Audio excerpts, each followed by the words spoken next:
Alright. In-cab. Pre-trip inspection. My seatbelt. It's not ripped, torn, or frayed. Securely mounted. Properly latches and unlatches. My fire extinguisher. Securely mounted, fully charged. I got 3 electrical triangles behind the passenger seat. I got all spare fuses for all circuits, unless equipped with circuit breakers. At this point in time, I will perform my safe start, verify that both brakes are set, vehicle is in neutral. I will turn the key to the on position. I'm going to wait for my gauges to cycle through, and I will start the vehicle. Alright, once the vehicle is started, I got my water temperature gauge, rises to operating range, warning light is off. My oil pressure gauge rises to operating range, warning light is off. My voltmeter rises to operating range between 12 and 14 volts, warning light is off. And my primary and secondary air gauge rises to operating range between 90 and 120, warning light is off. I'm going to do my lights check. My left turn signal, right turn signal, low beams, high beams, 4-way flashers all work properly. My heater and defroster works at all speeds, and there's nothing blocking my airflow. My city horn and air horn both work properly. And my mirrors are properly adjusted to me.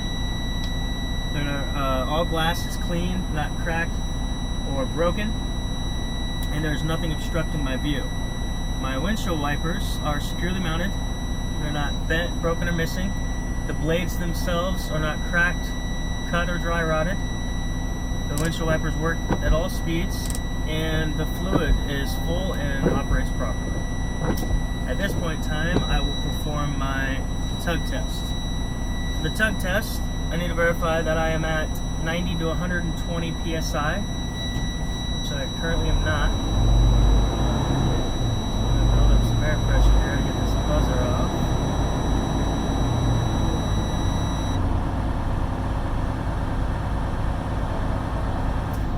Alright, so to do my tug test, I will put my foot on the service brake.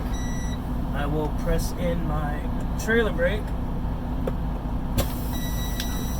and put the vehicle in drive, give it a slight tug, feel for resistance.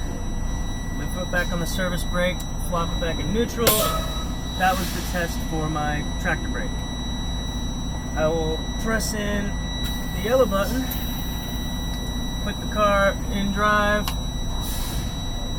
give it some gas, feel for a tug. That was the test for my trailer brake.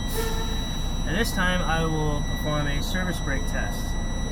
So what I would do is drive approximately 5 miles an hour, apply my service brakes, make sure that it brakes properly, it doesn't pull to one side or the other, and make sure my ABS light is off. At this time I will perform my air brake test. For the air brake test, I would shut off the vehicle, put the key in my pocket, go outside, make sure my wheels are chocked, come back in, turn the key to the on position, and I should have a minimal of 105 psi. At that point, I will engage both my trailer and tractor brakes. I should immediately lose 10 to 15 psi. Once the air stabilizes, I should lose no more than 3 psi per minute. Do you want me to count and continue? Continue. Okay.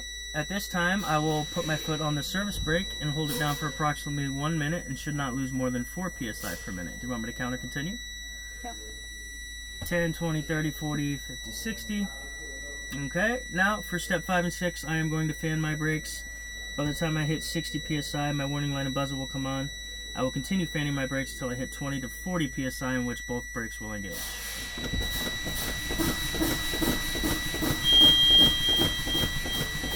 Buzzer's on. Both brakes are set. And that completes my in-cab.